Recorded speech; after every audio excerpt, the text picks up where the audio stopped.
everyone, and welcome to the D-Tools What's the Buzz podcast. I'm Jason Nod, Data Solutions Architect at D-Tools, and alongside me, as always, is my co-host, Tim Bagonis, Chief Marketing Officer at D-Tools. Hey, Tim. Hey, Jason. Thanks for having me. Always a pleasure. Yeah, no, this is great. I always love getting together, and it seems like every week at D-Tools, you and I are hearing about, and all of our customer service people are hearing about more and more new integration companies out there. And so it really becomes important for these companies to stand out from the crowd. That's right. And Jason, there's many ways for companies and integrators to differentiate themselves these days. Near and dear to our heart, of course, is that, we would love them to all use our software so that they can really bump up their professionalism, distinguish themselves, have great proposals, and really show their professionalism that way. The other way is through certifications. And professional designations. And I'm really psyched to have with us today Josh Christian, who's the CEO of Home Technology Association, or HTA. And that is really an organization that helps integrators, raise their game. So I would say, welcome, Josh. Thanks for having me on here. I'm really excited to be with two industry buddies here. Yeah, well, that's what it is, right? Nobody wants to hear us, but we like to enjoy hanging out together, which is kind of what the whole point of our podcast is we like to think of it as a way to connect with our industry friends in between trade shows or buying group events or wherever it is. And so, these conversations are really meant to, let people know all the cool stuff that our guests are involved with. But before we like to get to that, you can tell us all about HTA. We always like to hear the personal story about, what's your origin story? How'd you get into this industry? And I don't even think we've talked about this too much. So tell us a little bit, Josh, before we get into HTA. How did you get into this market and industry? Yeah, well, thanks for asking. I got into this industry in 1995 is when I entered it. So I feel like an old guy now. And what drew me to this industry was actually love of music. I was an audiophile, saving up all the money to have a great stereo system. And I finally got a great audiophile sound system and wanted to spread that love to the world. And I went to work for a mom and pop hi-fi store, which is still around as an integrator now, selling audio systems, which I had to learn the video systems part of it as well. So that's how I entered it in 95. And then the way my career path moved is I got into a custom installation company in 1998 with a company called DSI, which is still doing really well in the Los Angeles market. And so that was a change going from a mom and pop retail store to a full custom integration space that didn't have a showroom. And their goal was to get into the uber higher end luxury side of the market. And I was privileged to be part of that journey to help them get to that. So got a lot of marketing and sales skills at that company. And then in 2015, I had a 2-year stint working for a company called Axiom Design, which is an interesting company because they do the low voltage consulting and design and engineering like an integrator would do, but they don't sell product or install it, but they kind of serve as an owner's advocate or a client rep, if you will, and help interface with architects, designers, and builders and figure out all what the technology would be needed. And then they put that out to bid amongst other integrators. So that was an eye-opening experience, learning then how architects, designers, and builders really think of our industry. And which helped me, all that background I told you about so far, helped give me the background to co-found the Home Technology Association, which launched in 2017. Okay, no, that's great. And I know that HTA does a lot with architects and designers. Tell us a bit about how important that relationship is and how integrators can fit in there and how HTA helps them get into it. Yeah, I could go on for an hour on that. I know it's a great question. Succinctly, yes. Integrators need to have excellent trade partner relationships with architects, designers, builders, all three primarily. And it's interesting, in different markets, one of those three might be the more dominant force in that market. But the key point is they're the ones that when you do a good job and you show that you are design centric and you the professional return phone calls, you have great customer service, they just keep giving you projects. It's like an ATM machine. They keep giving you projects. And interesting stats from others in the industry. I heard not one from industry friend Matt Bernath at Vital. He shared a statistic that in all the companies he's worked with, the ones that don't seem to ever break out of the $2 million a year in sales don't have trade partner relationships. The ones that build those, boom, they start growing into the bigger projects. So it's really important that companies make an effort to build strong relationships with them.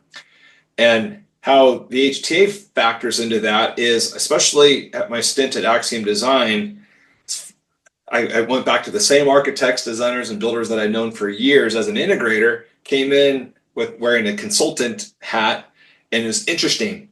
This is like a big point. They respected me as much more because now I'm a consultant. Consultants get brought to projects earlier. And I was thinking, this is odd because good integrators, consultant design too, why don't the architects understand that?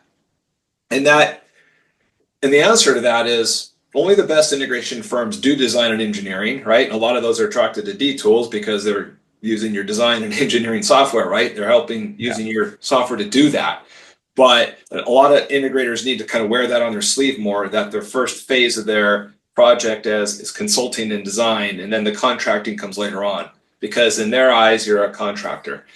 But where HTA really fits into this as well, besides the marketing advice we give our integrators, is, and anybody that's listening to this as an integrator will probably chuckle when I ask them this, is when you meet a new architect, designer, builder for the first time, do they give you a big hug, or is it like, oh, you guys, right? It's kind of the guilty until proven innocent. And the reason why that's the case is because this is such a low barrier to entry industry. And there are so many poor performing integrators out there that the chance that an architect, designer, builder has had some pretty bad experiences with their trade is pretty much a given. And unfortunately, good integrators get lumped in with those.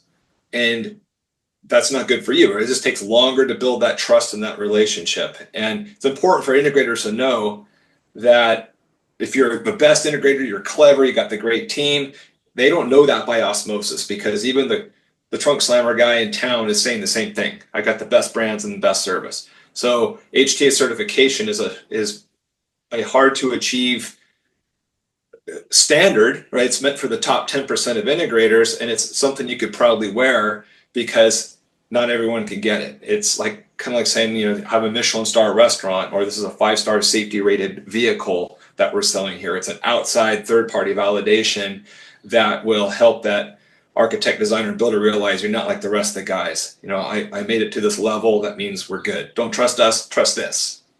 Got it. And so what are some of the ways that you help integrators kind of prepare for that type of relationship? So someone is saying, I'm an integrator, I really want to work with architects and designers, and I haven't done it before. How can HTA help me with those relationships? Yeah, that's a great question, and something we do get asked.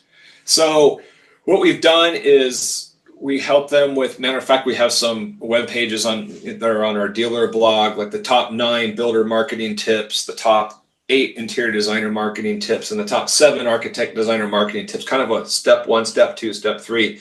This is what you need to do, and even give some of the terminology that you need to know. I talked to an integrator literally yesterday who is interested in HTA certification. He talks to builders and he has good builder relationships, but he told me he feels intimidated by architects who doesn't know the lingo. I said, you don't have to know a whole lot of lingo, but there are a few key things that you need to know, like SD phase and DD phase and CD phase. I'm surprised how many integrators don't know what that means. And if you say it to an architect tells you, and you look at them like a deer in headlights, you're out of there, right? That's their language. But it's not rocket science. So we're helping with those kind of the do's and don'ts, the terminology. But a really interesting project we started just a couple years ago. So this wasn't like from our inception, but once we started realizing how few integrators are really doing a great job with marketing to these folks and building trust, and here's the I guess you say, frustrating thing for me is I realized we have these great integrators that are HTA certified, but it's a small group. And then we have such a distrusting architect, design, build community overall. What can we do? What can the HTA do as a bridge to bring them together? And one of the things that we decided to do is, well, let's quantify some of those things that they don't like about our trade. So we interviewed a bunch, and a lot of the things that they said, probably things you could probably already guess, right? Like, oh, they didn't service the client after, or they weren't collaborative. Could go on and on. They're kind of like a used car salesman. They were pushy. The client really didn't want to have a control system, but the integrator was kept trying to sell the control system over. It's like watching The Office, right? It got like that uncomfortable secondhand embarrassment watching this sales meeting go sideways. So we listened to them, codified it into a code of ethics that we were working on back and forth with these builders, architects, and designers. And we were basically, in another way, saying, we're listening to you, we hear you, and we want to help identify those integrators that are working the way you want to, collaborative, proactive, return phone calls, are consultative in their selling process, not pushy. We built it into a code of conduct. And once they said, yes, this is it, give me this kind of integrator, then we knew we were onto something, and we call it this HTA design partner. So it's an opt-in designation that HTA certified integrators it doesn't cost any extra to opt in. It's just like, hey, you're making a pledge to the whole world now, because this is a public definition that this is how I work with you. And this is a great way. And I wish this was around in 1998 when I got into the custom world, because I had to figure this out the hard way. But if I had a roadmap to say, do these design drawings, this is the drawings they want, this is how they want to be spoken to. And some of it's common sense, some of it might not be common sense, but these are the behaviors, the do's and the don'ts that will make an integrator a very attractive early design team member to those trade partners. So Josh, when you look at the HTA certification, we know it's stringent and something that's hard to achieve. Does that mean it's limited to a very small group of integrators that have to be a certain size, or integrators who are only targeting the luxury community? Tell me kind of the sense of who that profile integrator is. It's a good question. And the answer is it's not that limited. So what we're looking for, there's like three table stakes, three legs of the table to be HTA certified. And company size is not one of them. It is, does the company have good technical competency with the brands that they're selling? Do they have good customer service and aftercare? And do they have a good reputation in the industry? So those are the three things. So we have really small companies, just a couple guys, and we have the biggest integrator that I know of is actually in England. They have 200 people in the company, IdeaWorks, and they're HTA certified. So quite an extreme. But even though we have a lengthy application process, one thing we never ask is what's your gross sales, because it's irrelevant to quality. And I learned that early on when HTA was new, because our test market was SoCal, and I knew a lot of companies in SoCal because I live here. And some of the usual suspects were applying and got certified, but then some of the rep firms were telling me of some of these smaller companies I never heard of. And I was a little suspect at first, like, why haven't I heard of these people? But then you find out they're amazing. They don't toot their horn. Maybe their projects aren't in magazines. They don't enter awards, but they're craftsmen. They do amazing work, and they have super loyal clients, and that's great. Hey, that's great. We're all about that. So company size doesn't matter, but one thing we do differentiate amongst the companies, and this is something that we know in the industry, but consumers don't know, is that there are different, it's not like plumbing and electrical work. It's scale up pretty easily. This doesn't scale. Someone that's great at doing basic, 3,000 square foot homes with hang and bang, sound bars and TVs on the wall and, like Sonos type systems, real easy, versus the custom home that takes 3, 4, 5 years to build. And it has weekly site meetings with project managers and architects and designers and builders and engineering. Those are very different firms. And I could tell you almost every company that achieves that high level had some pretty tough learning experiences when they got up to that level, because they didn't know what they didn't know until they got on those projects. And what they probably will tell you, we probably, if we know now what we knew, if we knew then what we know now, we would have designed it differently and put better products in there. And we don't want those higher end luxury clients having bad technology experiences, because that's where a lot of this comes. The higher end you go, the more demanding that gets, and the harder it is for a company to deploy well at that level. So what we did is there's one application to get certified, but depending on what we learn when we're vetting it, we'll put them into one of three different tiers: foundation, luxury, and estate. They all have to be great firms, right? So that as far as technical competencies and those things I was telling you about, that's the same. But do they have more experience working on these larger projects? Their customer service policies will have to be tweaked around that a little bit. Do they have architects, designers, and builders that can vouch for them? We're under NDA with a lot of the reps out there that we could kind of have a really adult conversation about what's this company's performance like. And after evaluating a whole bunch of things, we'll put them into those different tiers. And our budget calculator even will explain to a consumer that if their budget falls within a certain range, which type of integrator they should look at. And it's not a knock against foundation tier integrators. We just don't want to tell a client that if you're doing like a 7-figure project, that a foundation level integrator that doesn't do those kind of projects, they're just out of their swim lane. They're not going to succeed at that. And we don't want that bad experience. Yeah, it's all about elevating the industry for sure. So, hey, you just touched on the budget calculator. Give us that 30,000-foot view of what the budget calculator is. And I know you added something really special recently, which is a lighting fixture element to it. Tell us what it is and how it works. Yeah, it's a great tool. It's a consumer-facing tool that's designed to get the conversation going with the client, helps the integrator get an idea without getting into the weeds, what type of systems that the client might want. It asks all the basics, right? You want some motorized shading, Wi-Fi, obviously got to pre-wire the house. Do you want some surveillance cameras? Basic questions that they don't have to think too deeply about. Just quick. In 17 questions, 5 minutes later, it'll kick out a range that ranges from very good to top of the line. If I had to use like a car analogy, let's say like a nice, entry level luxury car up to, Bugatti's the best stuff out there, right? So that is what the calculator does.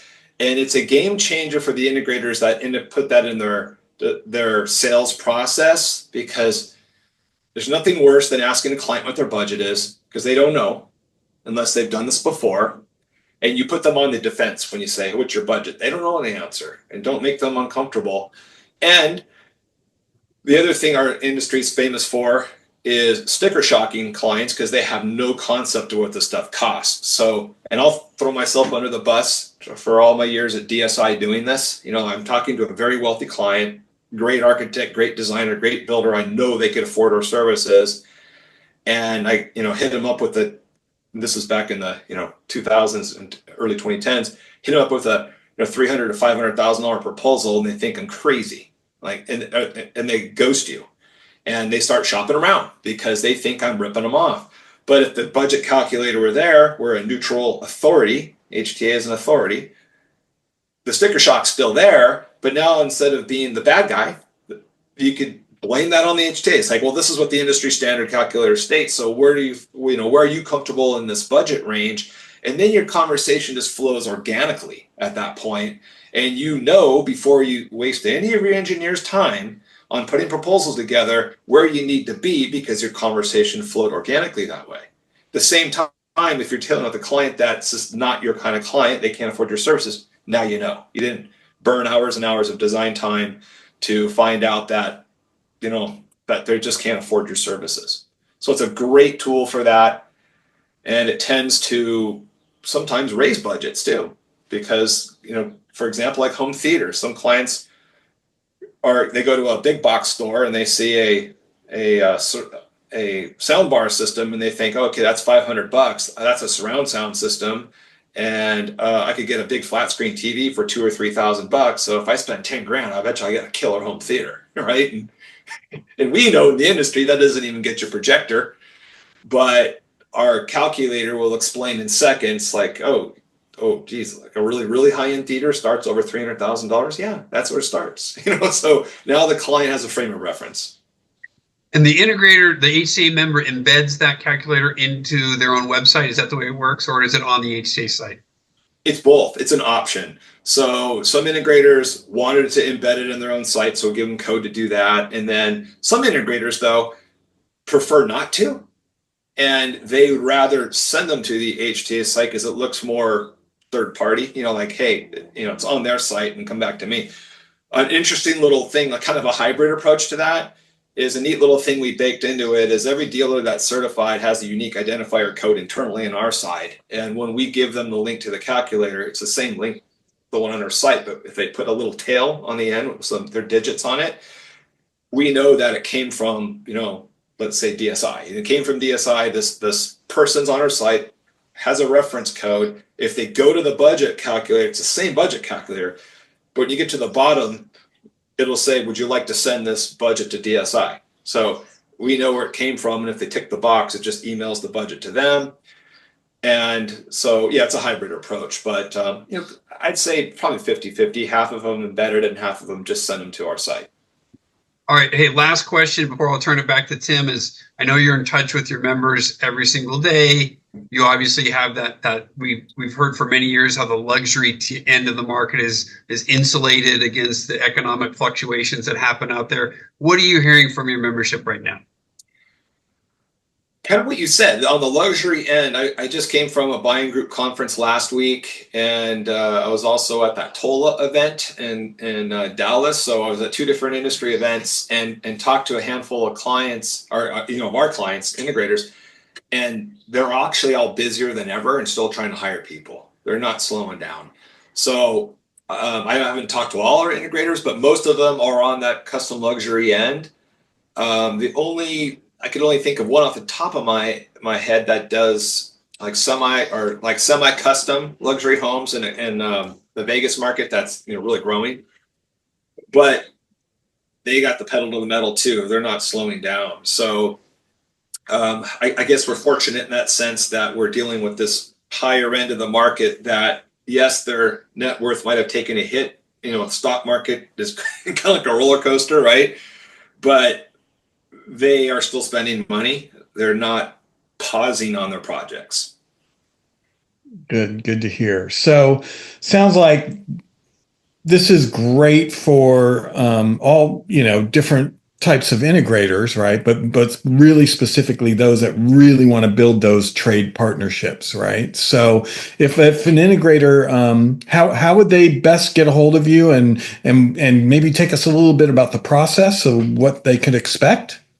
Yeah, sure. Good question. So their website is htacertified.org, and the whole process starts to get certified. If you just scroll down to the bottom in the footer, you'll see like get certified. There's a little link, and it starts an online application process. And it's one of those save and exit, so you're not going to get it all done in one hit probably, but we're asking a lot of details about the company. Some of it's just basic, how many people work here, what certifications do you have, what brands do you sell? But getting into the more nitty gritty, we're asking for some specifics on the types of projects they do. So you have to think that through a little bit, like what's your average size of this? What's your average size of that? How many projects in this range have you done? And then the important thing too is references. The integrator must have 3 industry peer references, which means either integrators or their reps or someone that could vouch for them that has a knowledge of the integration firm itself. And then kind of get into the weeds a little bit, but if they're going for the luxury or estate tier, which are the top 2 tiers, they have to have references, ideally from one each of architect, designer, builder, but that's not a requirement. But there has to be like at least 3 total. But ideally, it's a mix of at least a couple of those folks. It's interesting to see that too. You see some integrators that are really, everyone seems to have builder relationships. And then sometimes it's builder and interior designer, or no, I'm just architect and builder. I mean, it's all over the map, but we check those references too. So that's the process. Takes us some weeks to process it. And then once the company, assuming they get certified, if they make it through successfully, then there's an onboarding call where we show them how to leverage HTA in their sales process, which will make it much more efficient.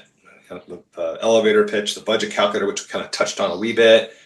And like you were saying, Tim, if they want to go after the architect, designer, builder market, then that's just yet another reason to get HTA certified. But that's only the kind of a more recent reason.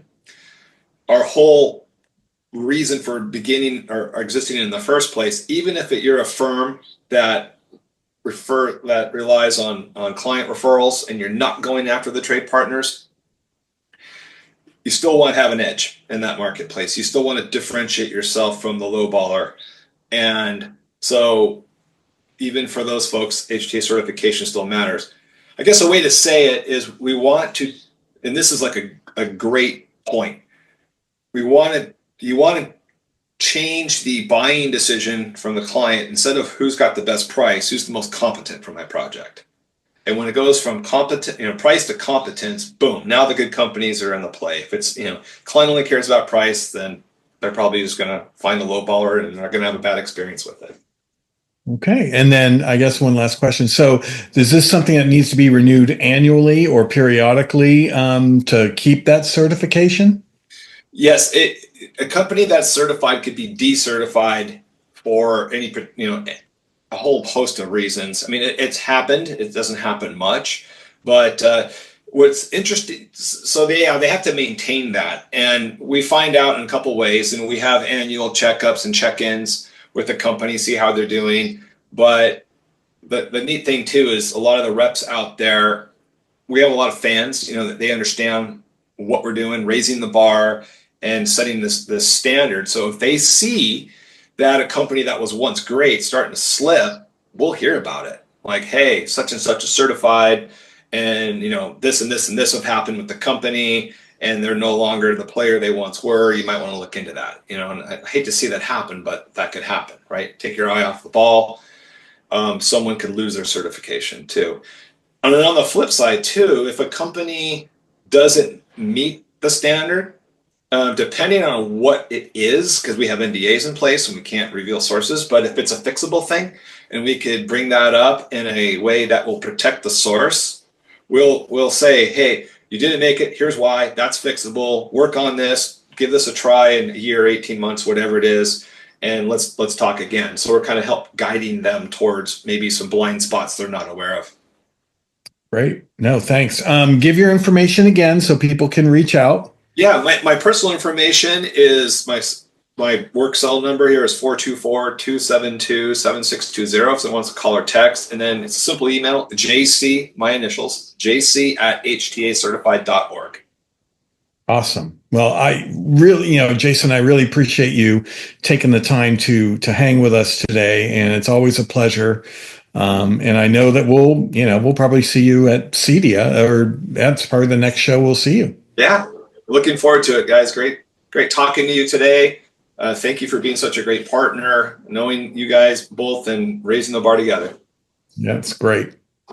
But Tim, great job. Josh, fantastic. Thank you so much for joining us. And reminder, everybody, hit that thumbs up or the subscribe button if you're watching us on the D-Tools YouTube channel, or please subscribe to us on Spotify or Apple or wherever platform you're listening to your podcasts, and you don't miss another episode of the D-Tools What's the Buzz podcast. Thanks, everybody.